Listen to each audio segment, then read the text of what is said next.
સંજયભાઈ, અને તમારા પ્રેમની શરૂઆત કેવી રીતે થઈ અને તમે કેવી રીતે એમાં? પ્રેમ છે એવું તમને ખબર છે ને? હા. એમણે જે ખાતરી સાથે કહ્યું એ બહુ ઇન્ટરેસ્ટિંગ છે. સંજય મારી સાથે સ્કૂલમાં હતો. અમે એક ક્લાસમાં ભણ્યા છીએ વર્ષો સુધી. અને પછી I was married somewhere in Baroda only.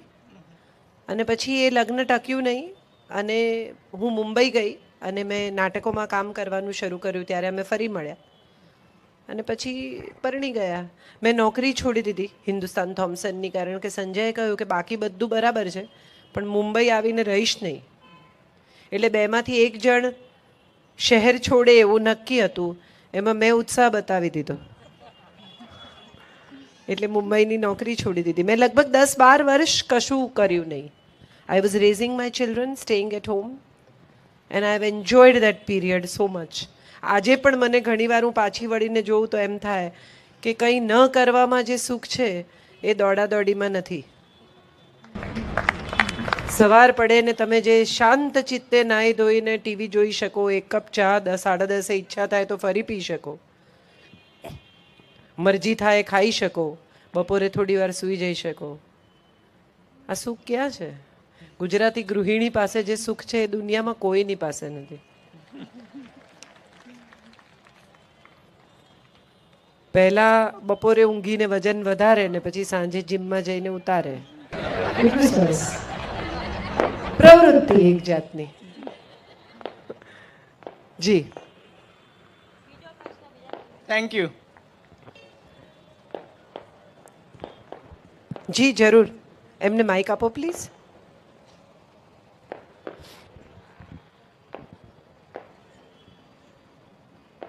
આપે જે અત્યાર સુધી બધું વર્ણવ્યું એ બધાને જ્ઞાન જ ખબર જ છે, પણ એનું સાચું શું સોલ્યુશન હોઈ શકે એ માટે 2 શબ્દો કહેશો તમે આભાર માનશો.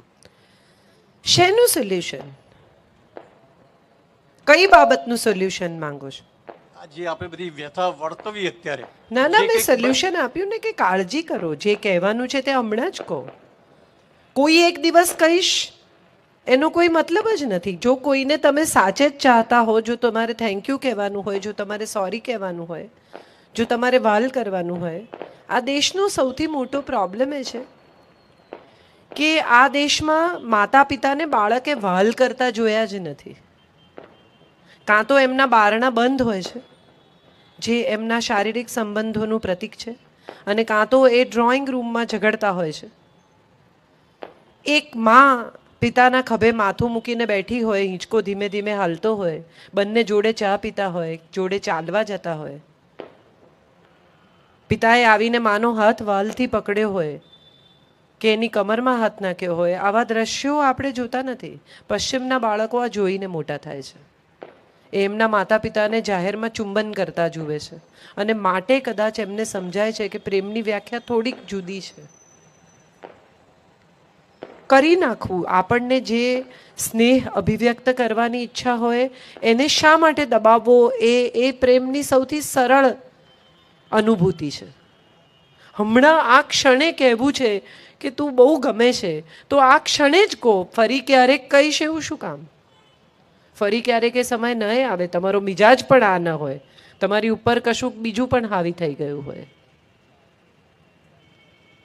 ઘણી પત્નીઓ ઘરેથી તૈયાર થઈને નીકળે ને ત્યારે વારે વારે પતિ સામે જુએ કે કંઈ કહે છે, કંઈ બોલે છે, ન બોલે.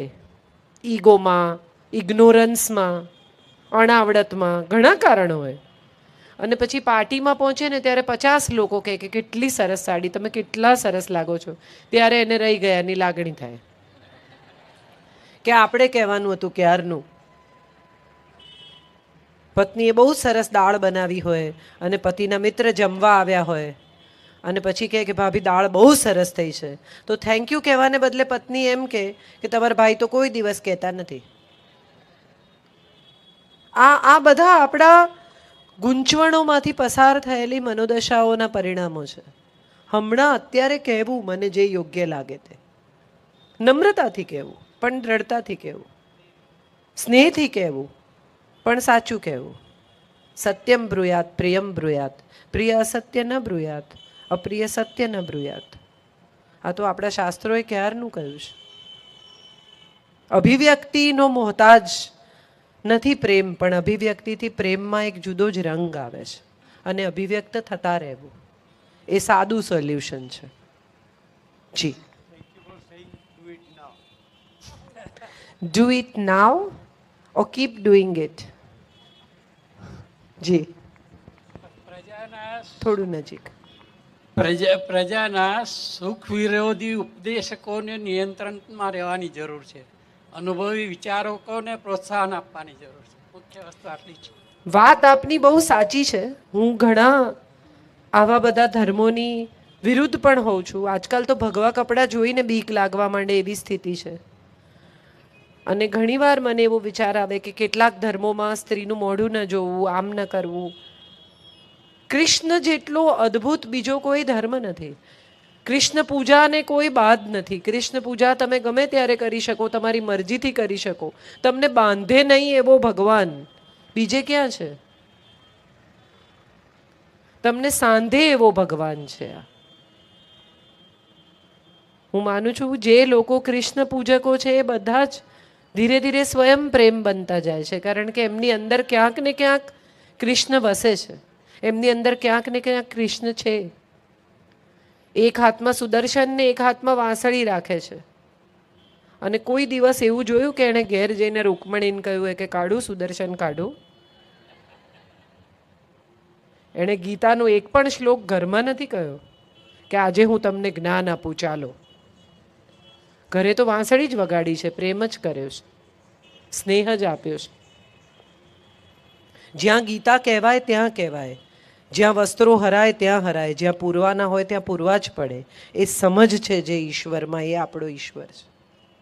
અને માટે કદાચ આપણે આવા સુલઝેલા, આવા સ્નેહાળ, આવા પ્રેમાળ, આવા એકઠા છીએ. જી. આપણે જનરલી પ્રેમ એ પુરુષ અને સ્ત્રી વચ્ચે જ સરખાવ્યો છે, પણ એવું કોઈ જગ્યાએ જોવા નથી મળ્યું કે પ્રેમ એ ગુરુ શિષ્ય વિશે પણ હોય છે. પ્રેમ એ બીજી મેં કહ્યું ને બધા જ વિષય, મેં બધા જ વિષય પણ સૌથી વધારે વિષય જો ચર્ચાયો હોય કે કોઈ પણ એમાં, તો એવું કારણ સમજી શકું? કારણ કે આપણે બધા જ જે નથી કરવાનું તે પહેલું કરવા માટે પ્રેરાતા લોકો છીએ. તમને કોઈ એમ કહે ને કે આજથી મીઠું ગળ્યું ખાવાનું બંધ, એટલે તમને મીઠાઈની બધી દુકાનો યાદ આવે શહેરની. ગઈકાલ સુધી તમને ગળ્યું ભાવતું ન હોય, પણ જેવું ડૉક્ટર કહે ને કે ગળ્યું ખાવાનું બંધ, એટલે તરત પહેલો વિચાર એ આવે કે ગળ્યું કેવી રીતે ખવાય. હવે 11 છે એવું કોઈ યાદ કરાવે એટલે સવારના બ્રેકફાસ્ટની ભૂખ લાગે, ત્યાં સુધી નથી લાગતી. સ્ત્રી પુરુષના પ્રેમ વિશે જે ક્ષણથી આ દેશ વિરોધ કરતો થયો ને, એ ક્ષણથી એ પ્રેમ સૌથી મોટો થઈ ગયો. સાંદીપન ઋષિ, સાંદીપનીનો દીકરો સાંદીપન, કૃષ્ણ જ્યારે ગ્રેજ્યુએટ થાય છે ત્યારે સાંદીપની એને કહે છે કે મારો દીકરો પંચજન્યને ત્યાં કેદ છે, એને લઈ આવો. આપ બેસો ને please, it's very uncomfortable if you don't. મારો દીકરો કૃષ્ણને ત્યાં કેદ, મારો દીકરો પંચજન્યને ત્યાં કેદ છે, એને લઈ આવો. કૃષ્ણ એને લઈ આવે છે અને સાંદીપની એને કહે છે કે માંગ, તને શું આપું? હું તને વરદાન આપવા માંગુ છું. અને ત્યારે કૃષ્ણ માગે છે માતૃહસ્તે ન ભોજનમ, મને આખી જિંદગી માના હાથનું ખાવાનું મળે એવા આશીર્વાદ આપો. એનો અર્થ એ નથી કે દેવકી અને યશોદા એને પીરસે. એનો અર્થ એ છે કે જ્યારે ભોજન કરે ત્યારે જે સ્ત્રી પીરસે તે મા થઈને પીરસે. એના હાથમાં માનો સ્વાદ હોય, એના ભોજનમાં માનો સ્નેહ હોય, એના પીરસવામાં માની કાળજી હોય. માતૃહસ્તેન ભોજનમ એ કેટલો બધો મોટો વાઇડ અમ્બ્રેલાનો શબ્દ થઈ જાય છે જ્યારે કૃષ્ણના મોઢામાંથી નીકળે છે ત્યારે. આપણે તો કેટલી માં ને હાથનું ભોજન, માં કે સ્વાદ માં કે હાથો કા, આપણે એડ વાંચી છે. પણ માં કે હાથો કા સ્વાદ એટલે જ્યાં જે સ્ત્રી પીરસે તે માં થઈને પીરસે. એટલી અદ્ભુત લાગણી જો થઈ શકે તો એ પ્રેમ છે. જી સર.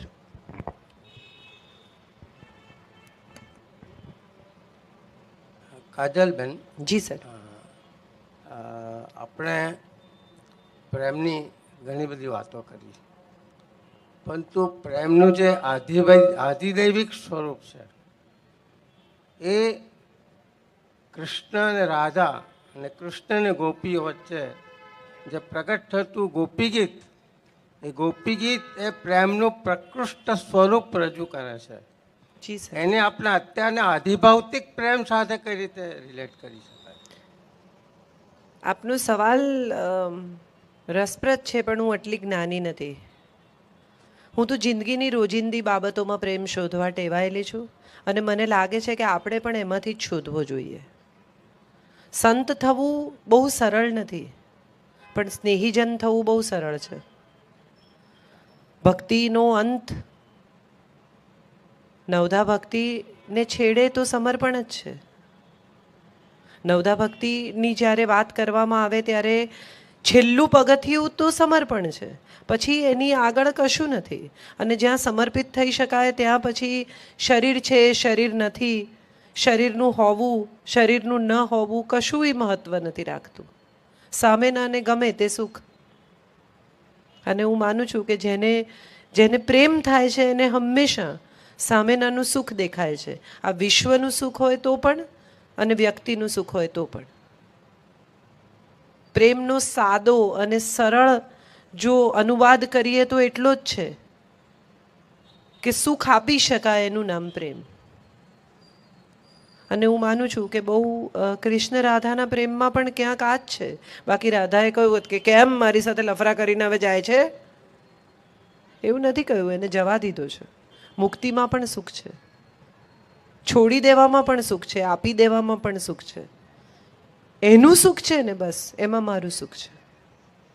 એક બહુ સરસ પ્રસંગ છે ભાગવતમનો કે એક કવિ જાય છે રાધા પાસે અને એને કહે છે કે બધા જ કૃષ્ણના ગીતો, બધી જ કૃષ્ણની કવિતાઓ, બધી જ કૃષ્ણની પ્રાર્થનાઓ, હવે આપણે એવું કરીએ કે હું 1000 ગીત માટે લખું અને એમાં ક્યાંય કાનાનું નામ ના આવે.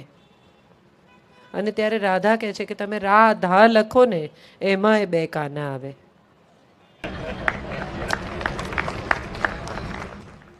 આ સ્નેહ છે. મુકેશ જોશીની એક બહુ સુંદર કવિતા છે, કંઈક ચોમાસા અને વરસાદ રાધા.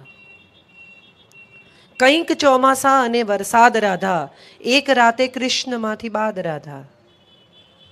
એટલે તો જિંદગીભર શંખ ફૂંક્યો, વગાડે વાંસળી તો આવે યાદ રાધા. કૃષ્ણ નામે ગ્રંથ ના સમજાય તો પણ એનો સીધો ને સરળ અનુવાદ રાધા. આપણે બધા જ પ્રેમને ગૂંચવવામાં બહુ ચેમ્પિયન થઈ ગયા છીએ. આ સ્વરૂપ, પેલું સ્વરૂપ, આમ આધિભૌતિક, આધિદૈહિક. પ્રેમનું એક જ સ્વરૂપ છે અને એ છે સામેની વ્યક્તિનું સુખ. એ ભક્તિ હોય તો પણ આપણે લાલાને લાડ લડાવીએ શું છે? એ એનું સુખ છે. આપણે ભોગ ધરાવીએ શું છે? એ એનું સુખ છે. આપણે નમન કરીએ, એને માટે રમકડા મૂકીએ, પાણીની જારી ભરીએ, શું છે? એનું સુખ છે. રાધા આવીને રાસ રમે શું છે? રાધાનું, એ કૃષ્ણનું સુખ છે. જ્યારે સુખ આપી શકાય અને સહેજે અફસોસ ન થાય ત્યારે માનવું કે આ પ્રેમ છે. Thank you. Good evening Kajal ma'am. Very good evening. દાંપત્ય જીવનના અલગ અલગ તબક્કાએ આ વેલેન્ટાઇનના મસ્તીભરા દિવસે અલગ અલગ બહુ સરસ પ્રેમભરી અને એવી વાતો કરી મેડમ. હવે એનો એક બીજો પાસો જે મારા ને તમારા પણ કદાચ ફેવરિટ, કદાચ સૌથી સારા ઓથર મિસ્ટર ગુણવંત શાહ, એમના એક હેલ્ધી ફ્લર્ટિંગ વિશે હું તમારા મંતવ્ય જાણવા માગું છું. પૈણાના 15 વર્ષ પછી અને ખાસ કરીને આપણા ગુજ્જુ સમાજમાં જે શોષાઈ ગયું, સૂક્ષ્મ થઈ ગયું હોય એમાં હેલ્ધી ફ્લર્ટિંગ વિશે હું તમારા મંતવ્ય જાણવા માગું છું મેમ. આગળ હેલ્ધી નહીં લખો તો એ ચાલશે. આ મારું મંતવ્ય છે. ફ્લર્ટિંગ પોતે જ હેલ્ધી છે. કોઈને એમ કહી શકાય કે તમે બહુ રૂપાળા છો યાર, તો એમાં શું પ્રોબ્લેમ છે? એની પાછળ એવું વાક્ય નથી કે ચલો મારે ઘેર એમ. ને સાંભળવાની એ જરૂર નથી, કારણ કે એ બોલ્યા નથી. આપણો પ્રોબ્લેમ એ છે કે નહીં કહેવાયેલું બધું સાંભળીએ છીએ. કોઈ વ્યક્તિ એમ કહે કે તારો વર બહુ હેન્ડસમ છે બેનપણી, એટલે તરત ભય એવો પેસે છે કે આ હેન્ડસમ કીધો ને એટલે હવે એને માગશે એ મારી પાસે. દુનિયાની તમામ સારી સાડીઓ તમારા કબાટમાં નથી. ત્રિભુવન ભીમજી પોસ્ટર પર જેટલા દાગીના લગાડે છે બધા તમે કંઈ ખરીદી નથી લાવતા, ને છતાંય કોઈ દિવસ કહો છો કે આ જોરદાર બનાવ્યું છે. એરક્રાફ્ટ અદાણીનું હોય અને એ વાત તમે જાણો અને તમે કહો કે યાર પ્રાઇવેટ એરક્રાફ્ટ છે, મજાની વાત છે, એટલે તમારે ખરીદવું જ છે. ને હવે કાલ સવારે તમે એને જઈને કહેવાના છો કે કેટલાનું છે, બોલ કાઢવું છે, એમ એવું નહીં થાય. હેલ્ધી શબ્દ ન લગાડો તો પણ ફ્લર્ટિંગ બહુ હેલ્ધી છે. એ તમને મુક્ત રાખે છે ગિલ્ટમાંથી, એ તમને મુક્ત રાખે છે એવી કેટલીય બાબતોમાંથી જે તમે તમારા મનમાં ઊંડે ઊંડે દબાવીને દાટી રાખો છો, અને પછી એ કોક વિકૃત સ્વરૂપે બહાર આવે છે. ક્યારે, કઈ રીતે તમને ખબર નથી. એને બદલે જો એમ કહી શકાય કે તમે બહુ હેન્ડસમ છો, તમે ઇન્ટરેસ્ટિંગ છો યાર, મજા પડે છે તમારી સાથે, તો એમાં ક્યાં કશું ખોટું છે? મજા પડે છે એટલે હવે કાલથી રોજ સાંજે મળીશું એવું તો તમે નથી કહ્યું ને એણે નથી કહ્યું. આપણે બધા જ એની સાથે જોડાયેલા પરિણામોનો વિચાર પહેલાં કરીએ છીએ અને વાક્ય પછી બોલીએ છીએ. એને બદલે કહી દેવું અને પરિણામનો વિચાર સામેની વ્યક્તિને કરવા દેવો, એમાં કાંઈ વાંધો નહીં. એક ભાઈએ 2 કરોડ રૂપિયા ચૂકવવાના હતા અને બેચેન થઈને આંટા મારે, એટલે એની પત્નીએ જાગી બિચારી ઊંઘમાંથી ને કે કેમ આંટા મારો છો? એટલે એણે કહ્યું કે મારે યાર 2 કરોડ રૂપિયા આપવાના છે ને મારી પાસે વ્યવસ્થા થઈ નથી ને ત્રાસ થઈ ગયો છે. એટલે પત્નીએ કહ્યું કે કોને આપવાના છે? તો કે પ્રશાંતભાઈને. નંબર છે? તો કે આ છે ને. એટલે પત્નીએ નંબર લગાડ્યો અને કહ્યું કે પ્રશાંતભાઈ? તો કે હા. મારા પતિએ તમને 2 કરોડ રૂપિયા આપવાના છે સંજયભાઈએ? તો એણે કહ્યું હા. કે નહીં આપી શકે. પછી પત્નીએ ફોન મૂકી દીધો અને કહ્યું કે હવે એ જાગશે, તમે સૂઈ જાઓ.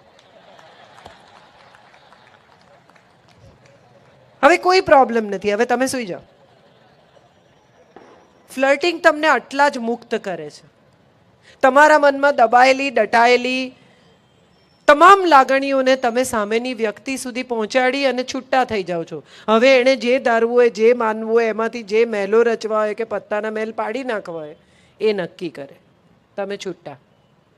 અને હું માનું છું આ જે બંધાય છે ને એ ગંધાય છે, અને જે વહે છે એ સુગંધાય છે. વહેતા રહેવું.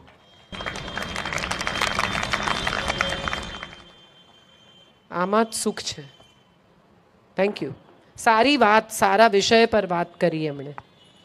યુથ તો મને બહુ ગમે છે આખું. એ લોકોને જેન્ડર બાયસ જ નથી, એ લોકોને બડીઝ છે બધા. એ લોકોને સ્ત્રી પુરુષ એવો કોઈ સંબંધનો છોછ જ નથી. અને મોટાભાગની મમ્મીઓ જે હવે 40-50 વર્ષની છે એ પોતાની દીકરીને કહે, 13-14-15 વર્ષની 16 વર્ષની છોકરી, ટૂંકા સ્કર્ટ નહીં પહેરવાના, જેકેટ પહેર, સાંજે વહેલી આવજે, આ સારું નથી લાગતું, આ કેવા કપડાં છે, આટલું ટૂંકું. પણ પોતાના દીકરાને એવું નથી કહેતી કે સરસ પગ હોય ને લાંબા અને ટૂંકું સ્કર્ટ પહેરીને કોઈ છોકરી જતી હોય ને તો ટીકીને નહીં જોવાની બેટા, ઇટ્સ અ બેડ મેનર્સ. આ શીખવવાનો સમય થઈ ગયો છે હવે. માએ દીકરાને શીખવવાનું છે કે સુંદર સ્ત્રીના વખાણ થઈ શકે પણ એને ટીકીને ઓગલિંગ આંખોથી નહીં જોવાની. એ બેડ મેનર્સ છે. અમે અમેરિકા ગયેલા પહેલી વાર અને અમારી સાથે એક એક્ટર હતો. એણે વોલમાર્ટમાં કામ કરતી એક છોકરીને જોઈ, આટલું નાનું એકદમ હોટ શોર્ટ્સ પહેરેલી, એટલા સરસ પગ ને પેલો એને જોયા જ કરે. એટલે પેલી છોકરી એને બોલાવ્યો કે અહીંયા પટેલ સરને મેની એને બોલાવ્યો, એને પોતાની પાસે બોલાવીને કે પહેલી વાર અમેરિકા આવ્યો? એટલે પેલાએ કહ્યું હા. તો કે જો એવું છે, અહીંયા આનાથી પણ ટૂંકા કપડાં હશે, પણ આવી રીતે જોજો નહીં કરવાનું, સારું ન કહેવાય હો ને. હું પડી ગયેલી એ છોકરી ઉપર. મને એમ થયું કે પગે લાગવું જોઈએ, આ નવી ઝાંસીની રાણી છે હો ને. એવું એણે જે રીતે કહ્યું ને, that was such a wonderful way of saying. કે આવું જોજો નહીં કરવાનું, હો ને? આ કેટલું સરળ. કેમ કેમ આવી રીતે જુએ છે? ના, એની કોઈ જરૂરત જ નથી. એ વાતને સહજ રીતે લઈ શકાય એ ફ્લર્ટિંગ છે. જેટલી સહજતા એટલી ચોખ્ખાઈ, જેટલી સહજતા એટલી સ્વાભાવિકતા, જેટલી સ્વાભાવિકતા એટલી ગંદકી ઓછી, એટલા લેયર્સ ઓછા, એટલા પડ ઓછા, અને જેટલા પડ ઓછા એટલી જડતા ઓછી. Let's become lucid, let's become what we are, let's say what we feel.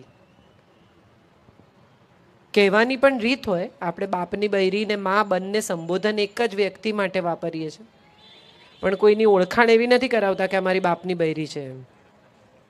પછી પાછા એમ ના કહેતા કે કાજલબેને કીધેલું કહેવાનું. આ તો બધું ફૂકી ફૂકીને પગ મૂકવા પડે એવું છે, નહીં તો બ્લાસ્ટ થાય.